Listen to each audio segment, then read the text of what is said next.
Quer que eu entre de novo? Boa noite. Iniciamos a nossa web aula na UC de Manutenção em Sistemas Elétricos e conforme combinado hoje, né, a gente tem essa benesse de aula de dúvidas e posteriormente às dúvidas aqui nós trabalharemos os assuntos relacionados à parte lógico-programável, né, do sistema. Maurício, você estava falando comigo, seu vídeo está congelado, mas sua voz estava chegando. Aí, hoje são dúvidas, né? Cleomar, você disse que Ué. deixa eu abrir aqui, né, para a gente já na plataforma, para a gente entrar na SAP, a qual será a sua dúvida. Pode ficar à vontade, Clomar. Eu vou ter que refazer a SAP 1.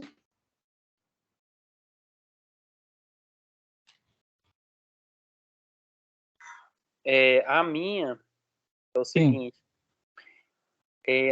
na etapa 5 lá, da SAP 2, tem que colocar as fotos de cada partida, que nós fez lá a partida direto e a partida com reversão e a estrela triângulo. A estrela triângulo, eu tenho a foto da bancada de dados lá. Já a reversão, eu procurei as fotos que eu não achei. Aí eu fiz o simulador, baixei no computador aqui, refiz várias vezes, tirei fotos. Tem algum problema da bancada de dados ficar sem a foto ou não?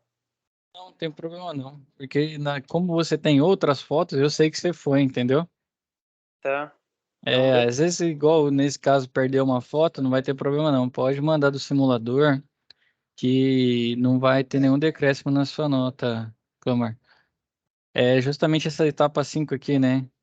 Desafio isso. 5 da SAP 2, elaborar um relatório técnico com cada uma das partidas, né? Uhum. Aí tem aqui esse trecho, fotos de cada partida. Pode mandar com a do simulador que não tem problema nenhum, porque eu sei que você foi. E, e até Eu estou tentando pelo... achar as minhas também, não achei também não. Então pode usar o simulador. Mas você não achou nenhuma, Maurício?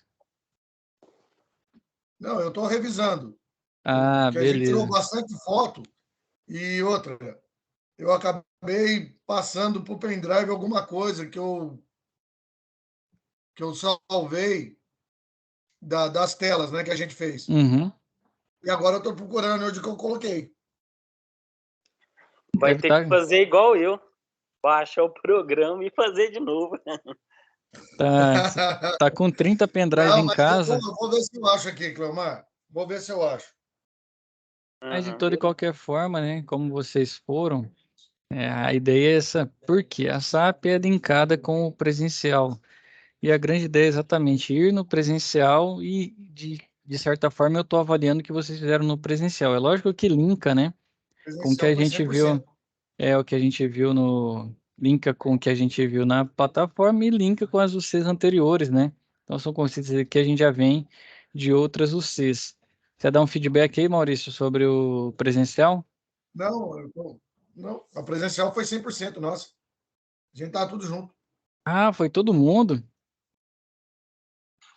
Todo mundo, os que sempre tá junto. Eu deixei um. Eu tenho que mandar um feedback de novo lá. Se já atrás foram vocês que deixaram, né, pro professor lá do Charuri, o Vaninstein, né? Ó, Pode ser que eu tô confundindo o nome, mas o Eudes, é o Eudes? o Eudes já não tá com a gente. Teve no Quem primeiro que deu módulo. essa, quem que deu essa última web Quem aula tá para dando essa vocês? aula pra gente é o Cassiano. Ah, Cassiano, foi dele mesmo então. Não lembrava. Foi do Cassiano. Cassiano que tá dando as aulas pra gente. Ah, show de bola. Foi vocês que deixaram feedback, não foram? Sobre o encontro presencial, muito bom, o professor tem uma boa didática. Ah, foi o Luthier. Luthier que acompanhou um dia. Luthier, ele é a pessoa, eu não sei se ele é o coordenador, É, que o ele fica coordenador. no Senai acompanhando. E ele resolveu ficar acompanhando a aula. Aí, no final da aula, ele deu um parecer, falando que ele gostou bastante, Pena dos que não puderam participar, né? Uhum. O Luthier Algumas é pessoas o, estavam trabalhando no dia e tal. ele é o porta-voz do EAD lá no Charuri. Então, ele que faz essa comunicação direta com É a ele mesmo. gente. Então, é o Cassiano mesmo. Se não foram vocês, foi a turma que vem um semestre depois aí, eles também deixaram um feedback. E, eu, salvo engano, foi o Cassiano também, hein? O Cassiano aí tá superando as expectativas. O cara tá bem demais. Eu vou deixar outro feedback para ele lá, que isso Aí, motiva, né?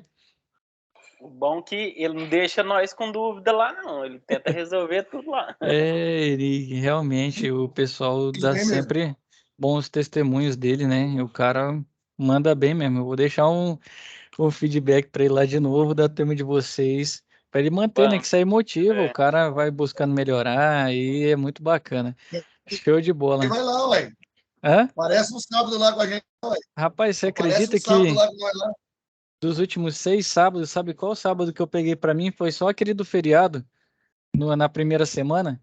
Todos de março eu trabalhei E eu e vou agora pegar. em abril eu trabalhei de novo. E eu vou pegar esse agora. Esse agora eu vou pegar. Esse sábado eu também vou pegar, moça. Pelo menos até amanhã tá tudo certo. Eu vou ver aqui. Mais da metade foram compromissos do Senai, compromisso lá da empresa também. Você vai trabalhando em mais de um local, aí você vai carregando a responsabilidade de dois, de três, e acaba que o sábado e o domingo ajuda muito, né? Igual, por exemplo, no Senai não tem aula, lá Isso mesmo. na outra na empresa lá a gente não tem cliente aberto no sábado, então ajuda muito. É, acaba sendo um dia. Por isso que eu ainda não fui, mas deixa eu colocar no meu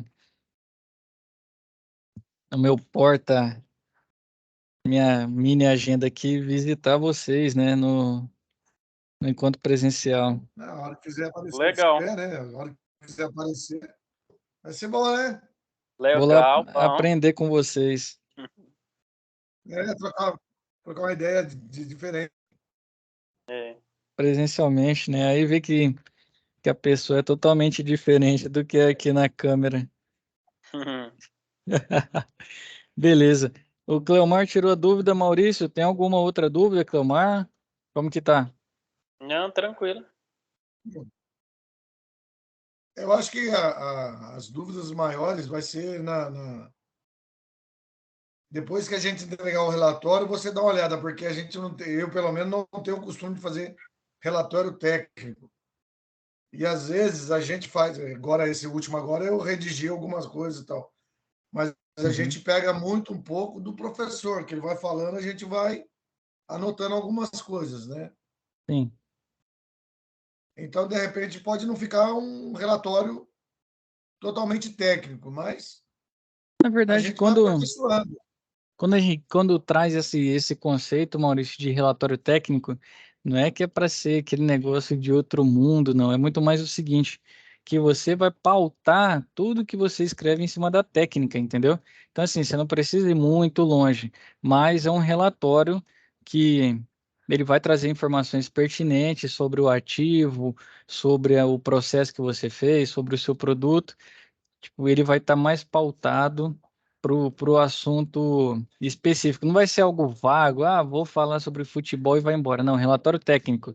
O atacante do meu time tem 35 gols, ele marca 1,2 gol por ano, entendeu? É muito mais em cima de dados, de referências realmente reais, Uhum. do que ser algo muito rebuscado, com muitas palavras de outro mundo, entendeu? É mais nesse conceito. Então, assim, a gente consegue escrever com as nossas próprias palavras, só que não pode ser de qualquer jeito, né? Não vai ser algo vago, vai ser algo direto. Muito mais isso. E aí tem introdução, você desenvolve, você traz seus dados, traz as medições, as fotos que vocês têm, diagrama, quem fez no simulador e tudo mais, compõe e no final dá um parecer que é o que interessa. Quando você pega um relatório técnico, geralmente lá na indústria e tudo mais, o que o pessoal lê é só a conclusão, não vou mentir não. Então quando pega lá, o que que o cara concluiu, o que que ele falou sobre isso? Então, a- assim, de todo, né, quando se fosse um suco, espremendo as frutas, o que vale mesmo é a conclusão que você vai trazer de fato ali, né, o que você vai referenciar, o que você vai laudar, o que que você vistoriou. Então é muito disso. Acaba sendo a conclusão, a cereja do bolo, né? e aí o resto vem pautado ali para você concluir isso. Então, você baseou na onde? Aí vem o desenvolvimento e a introdução. É muito mais nesse sentido. A parte da introdução eu coloquei, eu fiz igual você falou aí. Fiz com as minhas palavras, Sim. mas no final eu coloquei tudo que a gente fez lá. E aí conclui exatamente isso. Por exemplo, o Cleomar está lá na extratora dele. Ele vai, coloca a extratora, coloca a característica técnica, coloca, por exemplo, manual de operação, manual de manutenção, e no fim ele dá lá o parecer dele. Ó, a extratora estava com problema no CLP da marca tal, configuração tal, foi efetuado isso, e o equipamento está operando normalmente. Entendeu? Muito mais a conclusão é o que, por de fato, todo mundo lê, né? Então, quando alguém pega um relatório técnico, vai na conclusão primeiro. O que o cara concluiu? Aí depois ele lê o resto. Pelo menos eu falo isso, é a experiência que eu tenho, né? Geralmente o pessoal faz isso. Tá Mas certo. Entendi. aí o que você toma mais cuidado, pelo menos eu, quando vou fazer laudo, esses questão de relatório e tudo mais, é a conclusão que baseia muito mais a construção do relatório. Não tem mistério não, Maurício. Pode fazer da sua forma, eu vou te dar um feedback. E aí a gente vai trocando a ideia. Combinado? Tá certo. Então eu Beleza. vou para a aula aqui. Aula de Bora. hoje. Trouxe um conteúdo, eu falei, às vezes, o que que acontece? O pessoal, nem todos vêm para a web aula, né? E aí, tô ficando macaco velho nesse negócio já. Falei, já vou deixar preparado um assunto a mais. E se tiver oportunidade, trabalharemos. Eu baixei aquele um que você deixou disponível. Aquele material que você deixou disponível na biblioteca, eu já puxei. Deu bom? Deu? Ah, Inclusive, tem 2 vídeos lá. Tem 2 vídeos. O do professor Caetano. Eu acompanho ele já no YouTube. Já faz um tempo já. Uhum. A didática dele é muito boa. Explica bem. Eu tenho que ter tempo para começar a assistir a aula de outros professores para aprender com os caras também. Ver como que a galera faz aí para pegar umas técnicas novas nessa arte de ser professor. Rapaz, o negócio é diferente demais. cada um explica É, diferente, né? Explica, Cleomar. E em cada local é diferente também a forma, a linguagem, o jeito que eu vou transmitir, e isso afeta. Então, por exemplo, eu nunca tinha sido professor, né? A única Hum, coisa que eu fazia é ministrar treinamento lá na empresa mesmo, para o pessoal de elétrica, de mecânica, né? A gente vai, ou dos processos nossos lá, justamente para melhorar a nossa manutenção. E aí aqui, para o pessoal diferente, lá eu conheço todo mundo, a gente está no dia a dia junto, né? O pessoal diferente. Fala, pô, será que realmente eu tenho capacidade para fazer essa atividade? Então, aí você vai desenvolvendo técnicas, você vai aprimorando. Eu ainda sou garotinho aqui nessa arte de lecionar, mas eu tenho que desenvolver mais técnicas, né? Eu vou aprendendo com a galera do lado aqui, tem muito galera muito mais gabaritada que eu. Eu vou somando um pouquinho da experiência de todo mundo, com vocês também eu vou aprendendo bastante, e aí a gente vai tentando ficar melhor a cada dia. Fechado? Então, o tá assunto de bom. hoje. Tem bem. Você fala bem, explica bem, tá bom? Valeu, obrigado pelo feedback aí, Maurício. Show de bola. Então vamos lá, né? Aqui, ó, uma coisa importante a gente falou na web aula anterior aqui, ó, uma frase que começa: como não é possível dar respostas sem dados, é fundamental ter essas informações de maneira rápida, que, após processadas, podem ser manipuladas e fornecer soluções. Então, uma frase dessa já traz bastante conceito para a gente com relação ao CLP. Ele vai analisar dados, né? Então, querendo ou não, nossa área aqui é a área de exatas, né? E os dados são quem nos fornece e nos traz informações. Um dado qualquer vindo por um sensor, ele pode, por exemplo, te dar muitas saídas. Por quê? Depende da sua programação. Então, você recebe o dado, você processa esse dado e depois de processado, ele atua, né? Algum atuador é o sinal de saída. Então, o meu sensor mandar um sinal de vamos dizer 30, vamos dizer que o nível é 30, né? 30 volts. Sensor não, 0 a 10 eu vou colocar 7. Quando ele manda 7 volts, se eu estiver analisando temperatura, pode ser uma temperatura que eu desligue a minha máquina porque tem alta temperatura, ou uma temperatura está dentro do padrão, continua rodando. Então, esse 7 pode ser de outro sensor, por exemplo, pressão. Mandou 7 volts, significa que a pressão está alta demais, desliga. Ou está baixa demais, desliga também. Está dentro do meu range. Então, a gente tem o dado que recebe, mas isso, o que a gente vai fazer com ele é o processamento e nós que definimos de acordo com o nosso processo. Então, entender o seu processo, querendo ou não, para essa parte de lógica acaba sendo, na minha visão, né, a minha experiência não é a maior de todas, mas acaba sendo algo primordial.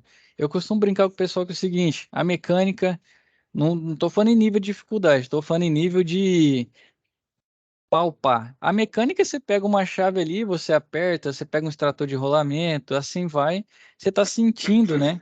Você trabalha com ela sentindo na sua mão o tato.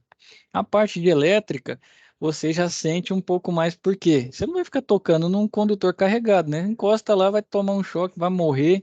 Então, assim, a parte de elétrica você já precisa um pouco mais entender conceitos, porque você não vai conseguir ficar tocando, né? Em tudo. Ah, tô sentindo aqui, o torque é o quanto eu rotaciono aqui no meu braço de alavanca. Eu não vou sentir tensão lá com a mão, né? Então, se eu não tiver um instrumento e tudo mais, acaba sendo um pouco mais conceitual. E aí, quando a gente entra na parte CLP, já está em automação. E aí, meu amigo, é pura lógica. Você não vai sentir, você tem que imaginar, entender e fazer o que você está na sua cabeça, né, no seu raciocínio lógico, converter isso para o seu CLP. Então, eu costumo brincar que são 3 níveis, né? Um mais tato, que é a mecânica, a elétrica você não tem mais tanto tato, e a automação, nenhum tato praticamente, né? Porque aí são sensores com pulsos e variações de tensão e assim vai. Então, por que que eu estou falando isso? Porque o raciocínio lógico é o principal. Eu me enxergo como sendo o principal. Se você tem um bom raciocínio lógico e entende seu processo, você aprende o ladder, consegue transportar o que está aqui de raciocínio lógico para papel, escreve e manda para o seu programa, sem mistério nenhum. Então, não tem mistério. Então, a principal característica, geralmente, quando a gente vai trabalhar para essa área de automação e tudo mais, é realmente ter um bom raciocínio lógico e entender do processo. Então, isso ajuda muito para quem já é especialista em alguma área, né? Quiser fazer esse advento para entender a automação, estou dizendo que é a coisa mais simples do mundo, né? Tudo vai ter uma dificuldade e tudo mais. Mas vai muito disso. Entrada, você usa o seu raciocínio lógico para pegar essa entrada e desenvolver, para ela fazer um passo no seu processo, e esse passo que você quer executar é um sinal de saída que vai para o motor, vai para um contactor e assim vai. Então, a entrada, conseguimos através de sensores, botões, fim de cursos, pressostatos, relés, o processamento, né? Aqui é verificado as condições lógicas de um sistema conforme for a combinação numérica dos níveis de entrada, o processador dará uma resposta e vamos, né, depois do processamento vem para a saída, né? Então, nesse momento, as informações já foram processadas conforme forem, né, as condições impostas pelo programador.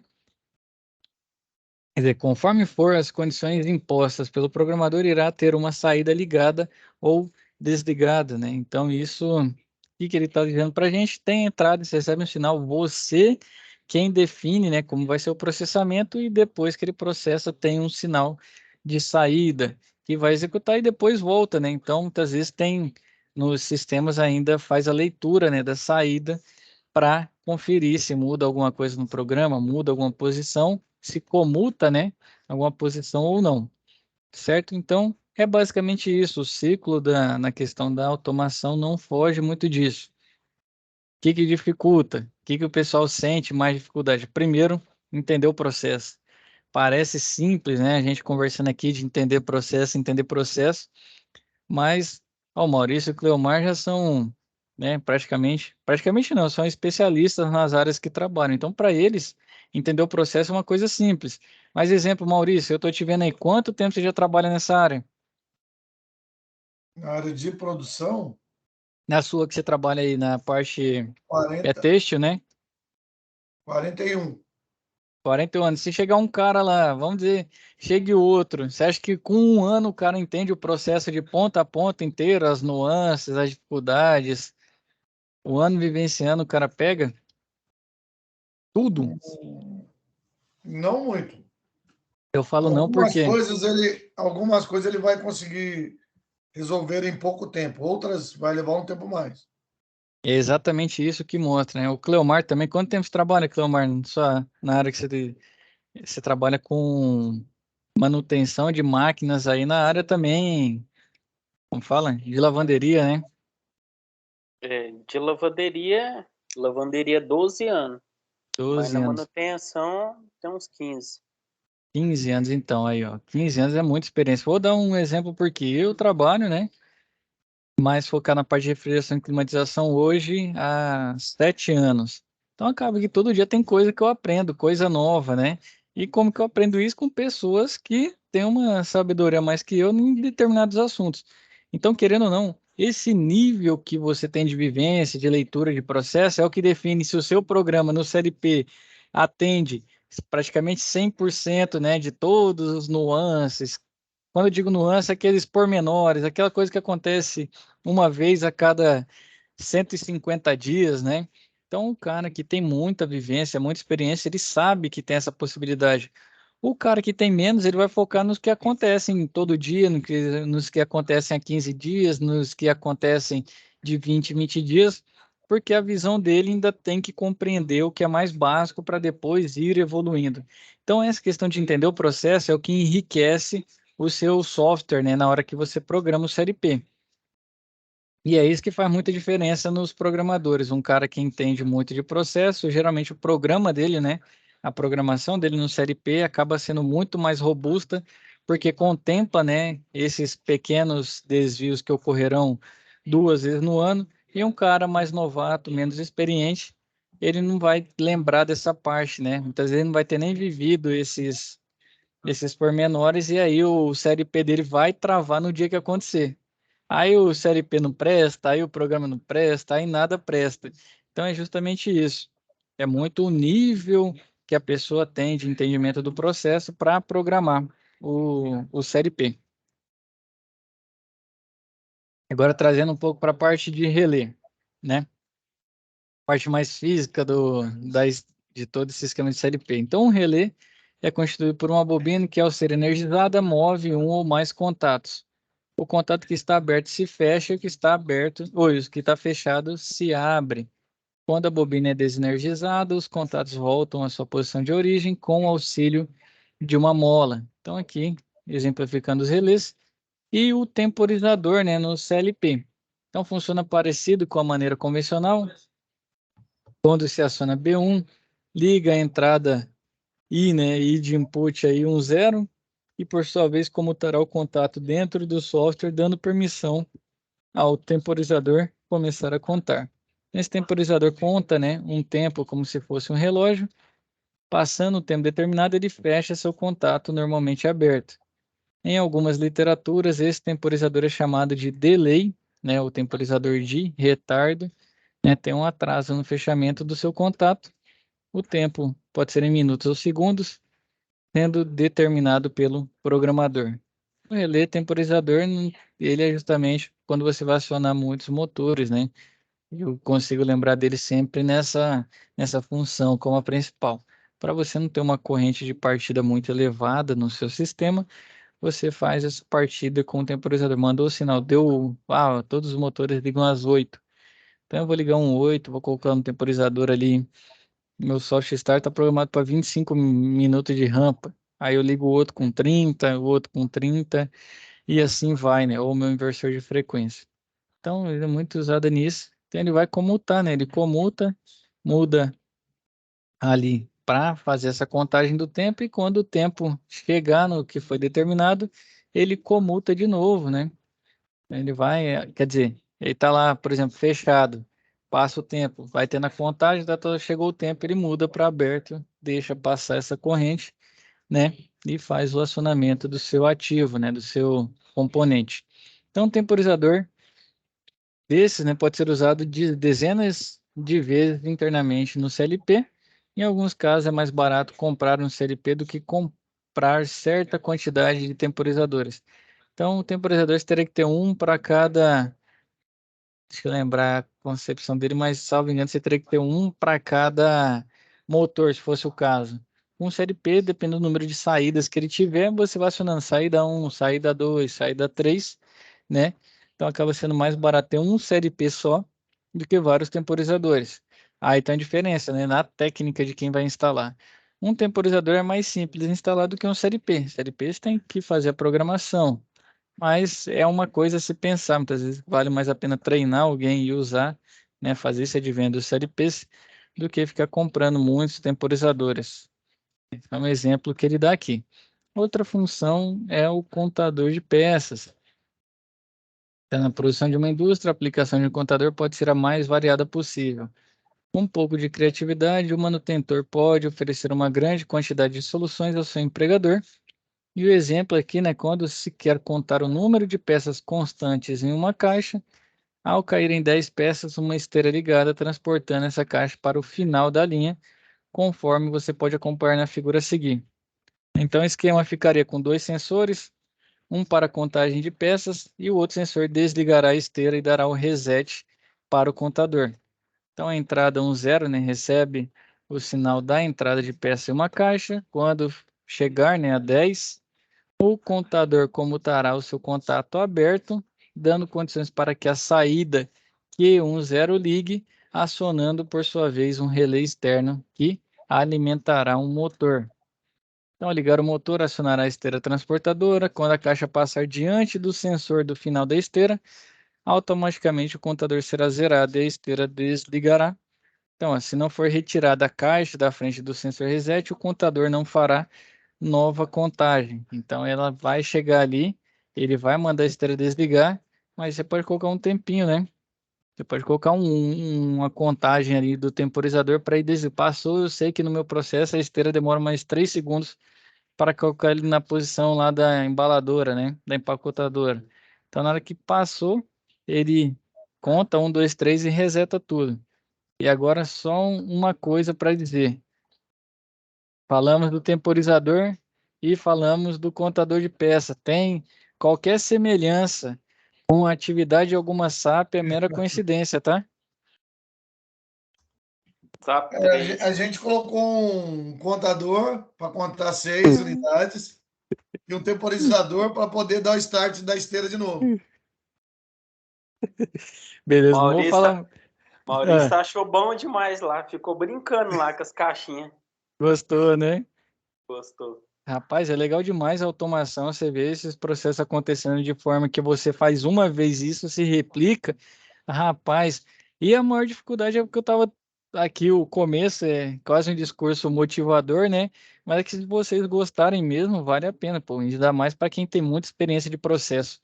Facilita muito quando o cara vai entender automação. Quem é especialista em processo, entende de processo, do processo que trabalha, facilita demais na hora que vai para essa parte de automatizar. E aí, por isso que eu estava falando para vocês, mas aqui foi só mera coincidência, tá? Uhum. Para bom entendedor, meia palavra basta. Né, Maurício? Deixa o Maurício contar, ele vai falar aqui ao vivo a resposta da SAP e o cara que não estudou vai vir só copiar. Mas é isso, pessoal. Então, eu comecei a aula justamente para linkar para vocês e tá lá no material, tá? Isso aqui tem lá no nosso material. Agora eu vou Esse falar dá de. para baixar, não? Isso aqui que eu coloquei no. Como fala? Aqui no slide é do material, do livro. Isso aí tem no livro, né? Tem no livro. Vocês podem pegar lá também. Então aqui era só mera coincidência, tá? Então vamos seguir aqui para as memórias de saídas, tá bom? Então, ó, além das saídas físicas apresentadas, há outras memórias, né, que ajudam a processar informações na entrada. Um exemplo de aplicação dessa ferramenta em campo ocorre quando o técnico é encarregado para desenvolver o pequeno sistema para monitorar a lubrificação de uma esteira com o sistema de lubrificação. Então, na ordem de serviço consta que deverá ser instalado um sensor no eixo do motor que deverá contar, né, o número de giros ou revoluções. Trata-se de um lubrificante especial e muito caro, não podendo haver desperdícios, né? Tem que ser dosado na quantidade certa. Então, dessa forma, deve ser instalado um sensor de nível do lubrificante e um botão na entrada do sistema junto com o botão que existe em campo. Muito que diz muito comum de acontecer, né? Então já vai ter um botão lá, você vai utilizar o mesmo. Então, às vezes está obsoleto, usando para alguma coisa que nem faz sentido mais. Então, seguindo a lógica, apertando o botão de partida, ligará a memória, né, M01, que se sustenta através do seu próprio selo. Então, a gente faz aquele contatinho de selo que a gente viu.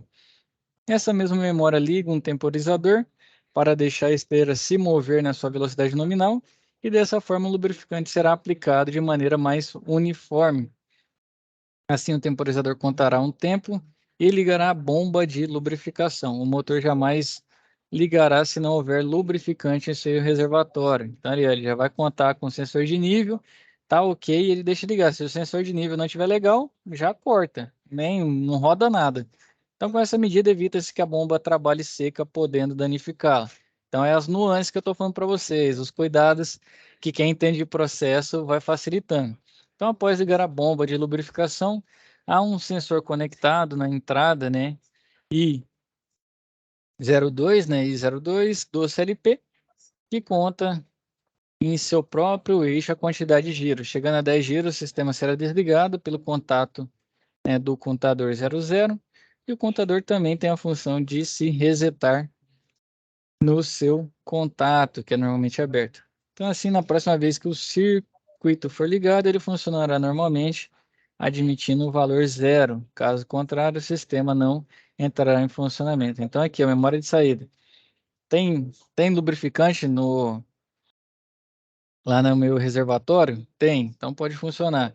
Está funcionando, eu vou contar o número de giros e aí, né, eu faço a lubrificação até ele ficar uniforme.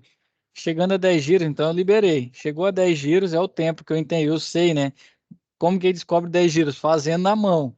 Então, ele fez na mão lá, ele viu que em 10 giros lubrifica bem na velocidade de rotação nominal e tudo legal, né? O dosador ali funcionando bem. Então, 10 giros funcionou, lubrificou, desliga e deixa rodar. E assim vai, né? O sistema. Então, vai muito do processo, mas justamente aí quis mostrar a concepção das saídas e a memória que tem, quanto tempo, né? E aqui, para tudo isso funcionar, tem que ter os sensores, aqui mostrando a bomba, o lubrificante, né, no reservatório de nível, e ele lubrificando aqui a esteira, né? Então, como que fica esse sistema de lubrificação, ó?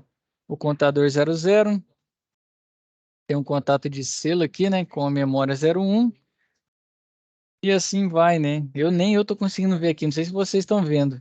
Eu acabei copiando o material, mas não ficou tão simples. Então, eu tenho contato normalmente aberto, normalmente fechado, sensor de nível fechado. Aí, ó, temporizador de 10 segundos, sensor de nível, temporizador, bomba, sensor de contagem de giro, faz o contador e o contador ele se reseta. Assim ficaria a diagramação no ladder para fazer tudo aquilo que a gente falou. Então, explicar no papel acaba sendo até mais difícil do que fazer no ladder, né? O ladder ele é mais simplista. Mas a ideia não é entrar muito no ladder hoje não, tá? Então, se ficou uma dúvida aí, pode ficar à vontade. Eu tô vendo que o Maurício aí ficou diferente quando ele foi ler. Não, eu estou tentando ler, a letra está muito Tá pequena. pequena Mesmo eu mesmo, dando zoom aqui, não. nem eu consigo agora mudar mais o slide, senão eu vou tomar muito tempo. Mas realmente está contador, enquanto um contato fechado, a entrada 00 aberto com contato de selo aqui conforme a memória 01. Então entrou a memória sela, né, para continuar funcionando. Então, depois a memória 01, contato aberto com temporizador de 10 segundos, ele vai conferir o sensor de nível se está ok. O temporizador mantém aqui 0,1 até 10, que é o tempo de funcionamento da bomba, né? Que a bomba vai lubrificar. E aí ele conta, né? Então, aqui embaixo, o contador de 10 pulsos, 10 giros. Então tem o sensor, né? Com contador de giro, geralmente conhecido como encoder, né? Ou tem outros tipos de sensores aí. Ele está aberto, vai contar 10 pulsos, depois que der ele comuta para fechado, né? Que vai ser aqui embaixo, o contador fecha e aplica o reset no sistema. E aí, o sistema volta no estado zero até que alguém aperte novamente, né, para selar aqui em cima. Então, lembra o reset é para tirar o selo lá de cima, ó. A memória 01 entrou, selou aqui a entrada, né, o input 00. E lá embaixo, o contador é quem tira esse input com a função reset. para o seu processo. E nesse meio tempo ele está dizendo que ali ele tem uma contagem, confere sensor de nível, tem um temporizador acionando essa bomba até que o contador retire ela. Certo? Certo? Então, beleza. Os microprocessadores, né? Que processadores usados em série P são dotados de alta capacidade, cada vez está aumentando o número de saídas e diminuindo o corpo do série P. Então, assim, o série P ele já tem um tamanho bem reduzido, pelo tanto de coisa que ele faz, eu acho pequeno. Mas se você bota num quadro perto dos outros elementos, ele acaba sendo grande, né? Perto dos outros elementos de um quadro, por exemplo, os relés de falta de fase, sequência de fase, e assim vai. A contatora também, o série P acaba sendo maior. Mas a capacidade dele de fazer esse processamento de dados é incrível, né, pelo tamanho. Então, existem sistemas com processadores paralelos que constantemente confrontam resultados, assim evitam sinais errados ou discrepâncias que poderiam ocasionar um acidente ou refúgio de produto. Então, ele tem uma redundância ali, né, um confrontando o outro. Então, o desenvolvimento tecnológico de um SLP depende principalmente do processador utilizado, que pode ser desde um microprocessador, controlador convencional, até um processador dedicado, né? Por exemplo. Então, diferente da tecnologia aplicada, os processadores são responsáveis por toda disposição de um sistema, gerenciando os barramentos de endereço, de dados e de controle, conforme o regimento do software em execução. Sendo os controladores responsáveis pela velocidade do processo de um controlador lógico, é preciso ser analisada a real necessidade. Então, quando vocês forem comprar, adquirir, vocês vão ver que tem diferenças, né? CLPs que tem mesmo no de entrada e saída, e tem diferença no valor, justamente entra nisso. Velocidade de processamento. Assim como a gente compra computador hoje em dia, né? Ah, eu quero um i3, quero um i5, i7, Ryzen, não sei das quantas aí, que já tem um bocado, é a mesma coisa para o CLP. Então vai mudando a questão de processamento dele. Então, quanto mais veloz, mais caro, só que isso também te ajuda no seu processo. E aqui eu vou entrar nos elementos de sinais, né? Então, a chave fim de curso. Vou trazendo um pouquinho de cada uma aqui, ó. Então, amplamente difunde na indústria, evidencia o momento da abertura de uma porta de máquina, ou evidencia o recuo ou avanço de um cilindro pneumático. As chaves fim de curso são inúmeras, ou são usadas para inúmeras aplicações. Seu ponto forte é a robustez e não oscilam, né, em alta temperatura. São dispositivos usados para detectar a posição de objetos ou materiais. Geralmente é para posição, né? Mais comum aí num portão de casa. Geralmente tem aí chaves fim de curso, mas na indústria tem demais também. Então, geralmente é onde comuta a posição, né? Ele tem um avanço, tem um recuo, é utilizado o fim de curso até pela robustez. Temos chave de fluxo, que é utilizada, né, detectar vazão ou fluxo de fluidos, podendo ser ar, óleo, resina, gás. Existe um rotor que se move na medida em que o fluido entra e aciona um contato elétrico que fica ligado a algum tipo de processador. Através dessa contagem, deduz-se quanto de fluido passou pela chave de fluxo. Então, a chave de fluxo já é usada mais para questão de movimentação, né? Então, eu vou ter uma vazão ali do meu fluido e eu quero ver qual que é, qual que é o valor dessa vazão, né? Esse fluxo de fluido, qual que é o valor da vazão? Então, você vai usar uma chave de fluxo. Chave de pressão, o nome já diz, né? Tem seus contatos modificados conforme a pressão em tubulações, conforme a pressão em tubulações alterna. No caso de redes de ar, as chaves de pressão são usadas para acionar o compressor quando a pressão está baixa. O contato é comutado. Peraí que perdi. É comutado fechante. Se eu perceber a queda de pressão da rede de ar, a chave de pressão acionará o motor do compressor. Outro exemplo de aplicação mais comum é quando se enche o pneu de uma bicicleta em máquinas automáticas em postos de gasolina. Quando chega na pressão desejada, há a comutação de contato que avisa o mecanismo a hora de parar, de mandar ar ao pneu, né? Geralmente ele para e aciona um buzzerzinho ainda, né? Uma buzina que apita lá. Temos chave de temperatura, né? Constituídas mecanicamente por lâminas bimetálicas, que têm a particularidade de se mover em mudanças de temperatura. Qualquer aplicação, quando a chave entra na sua região de atuação, seus contatos se movem. Esse sistema é usado em larga escala nos refrigeradores. Outro exemplo bem mais comum é encontrado em fornos elétricos residenciais que usam os mesmos princípios. Entrando agora nos sensores, né? Então, termo usado para explicar um elemento que tenha sensibilidade a algum tipo de energia de um ambiente, podendo ser luminosa, térmica ou cinética, né?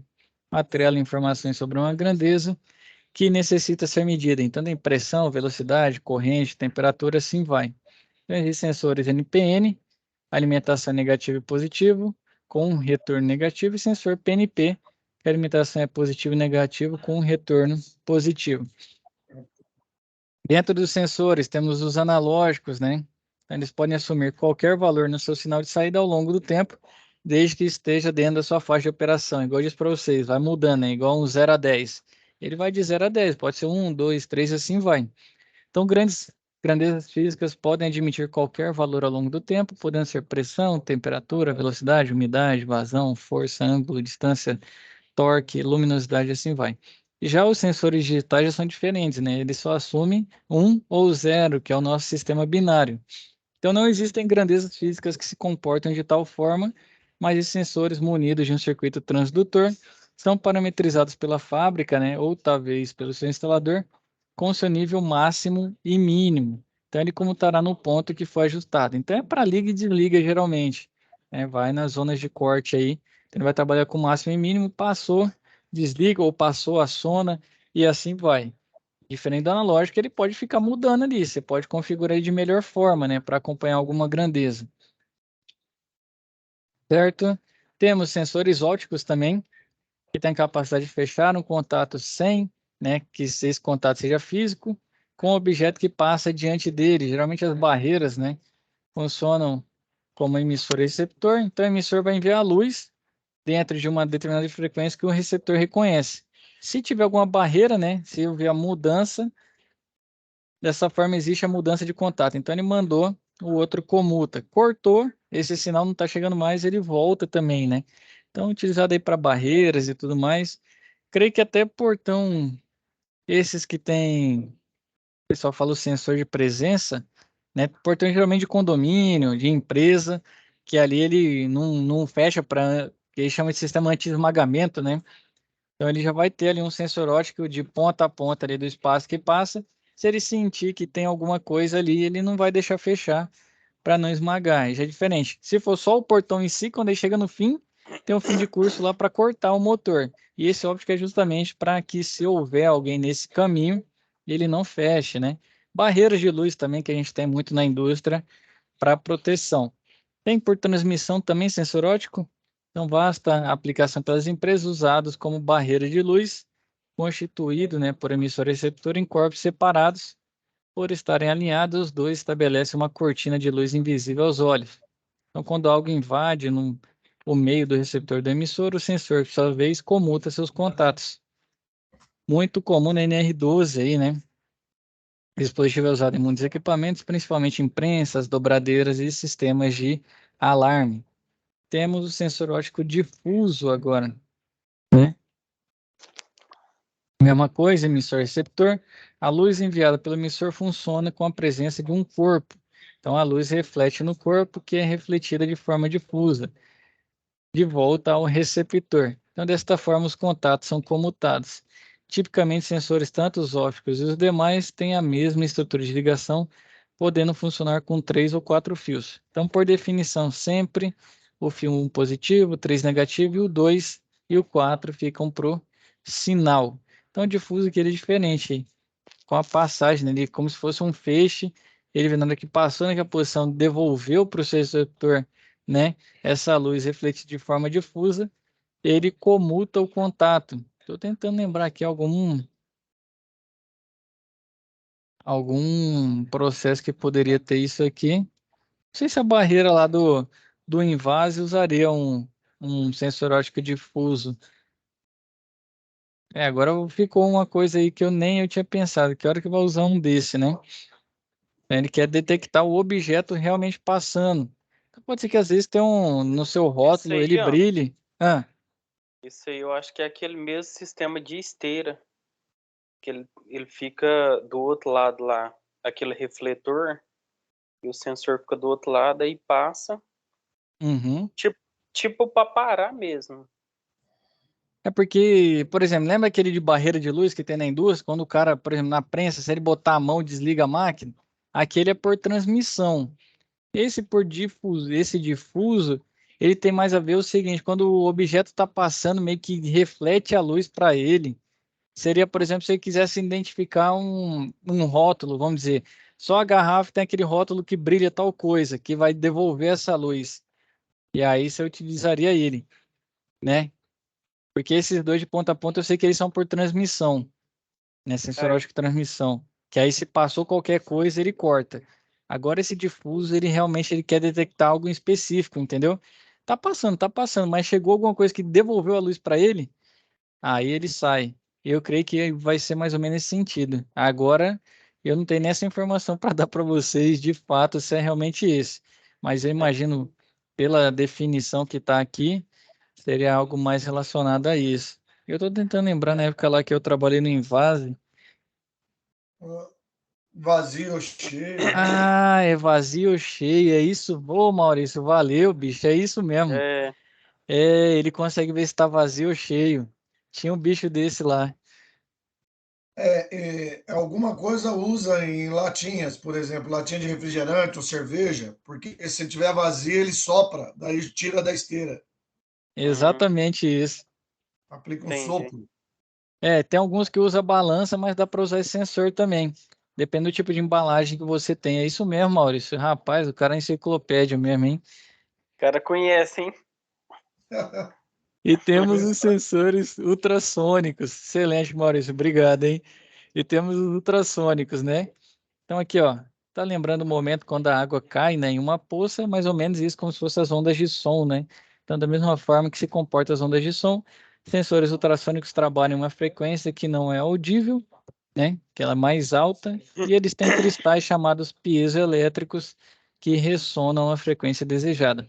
As alterações ultrassônicas do meio convertem energia mecânica em elétrica e vice-versa. Então, algumas variáveis têm de ser analisadas com critério antes da escolha desse tipo de sensor, como distância do trabalho, ângulo de superfície do objeto, rugosidade da superfície, mudanças na temperatura ou umidade do ambiente.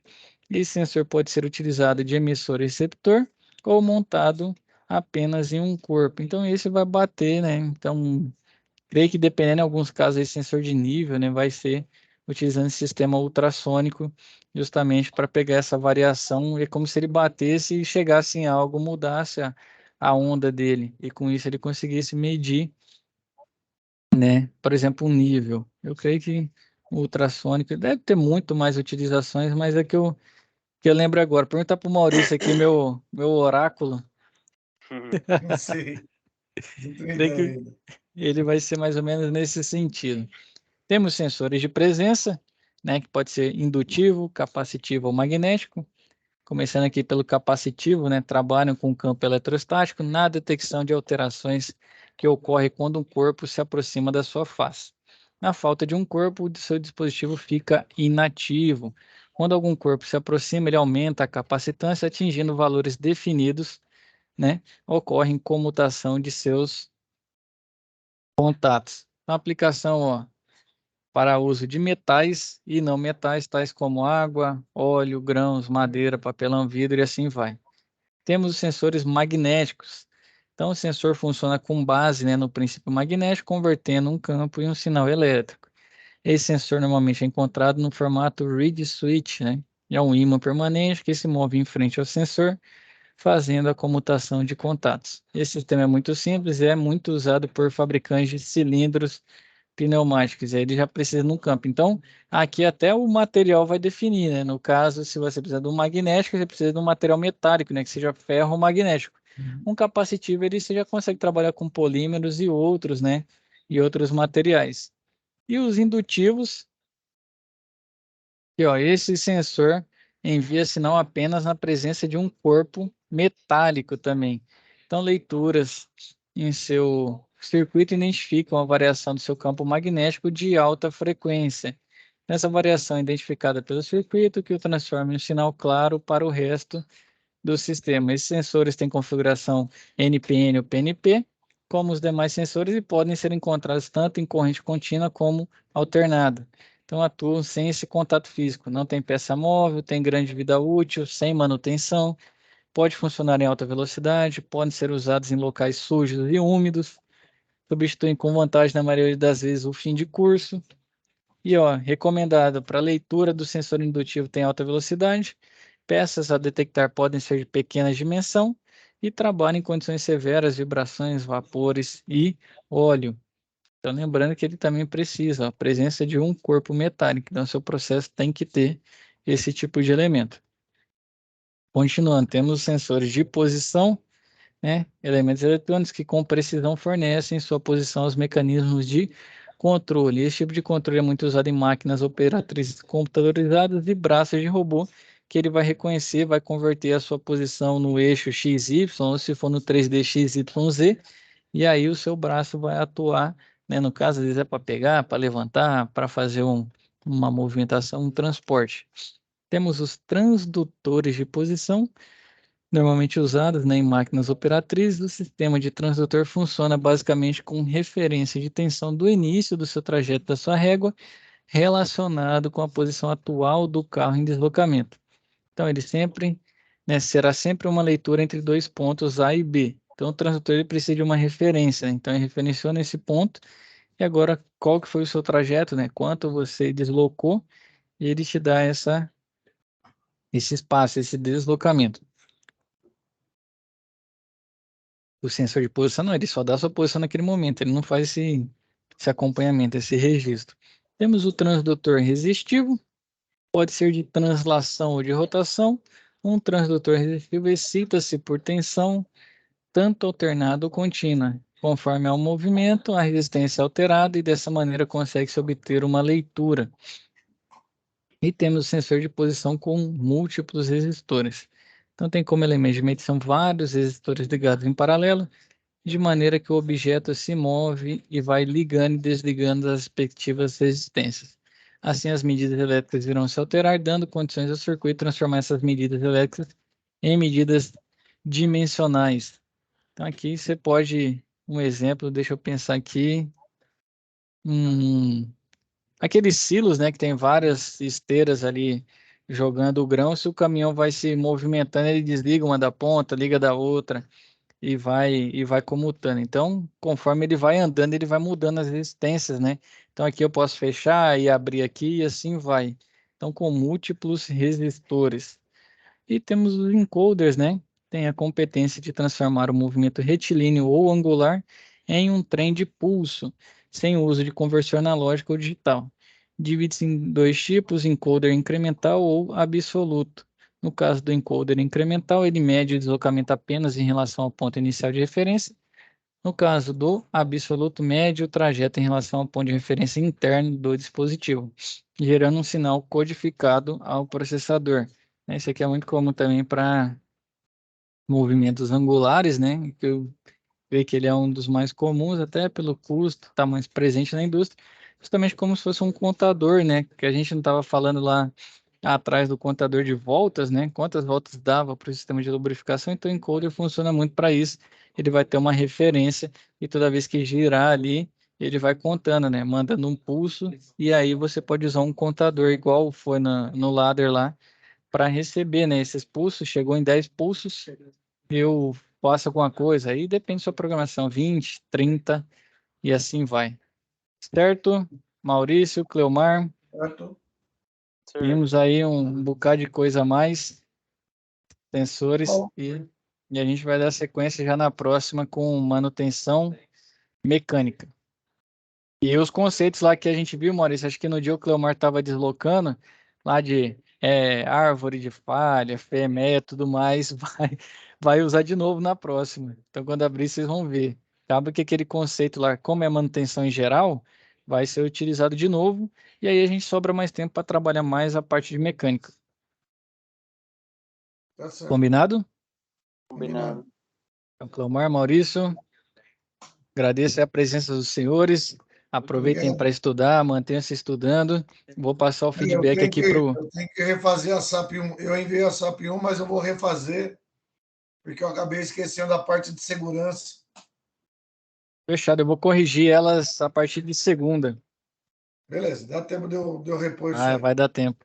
Combinado. Então, mantenha estudando. Vou passar o feedback lá para o Cassiano aqui, por meio do Luthieri, mandando, né, como fala, dando um feedback para ele e a vocês, né? Aproveitem aí, boa semana para vocês, bom feriado, Bom curtam com feriado também. moderação e até nossa próxima web. Boa noite. Boa Boa noite. noite. Obrigado. Boa noite, Com boa Deus. noite. Tchau, tchau. Tchau, tchau.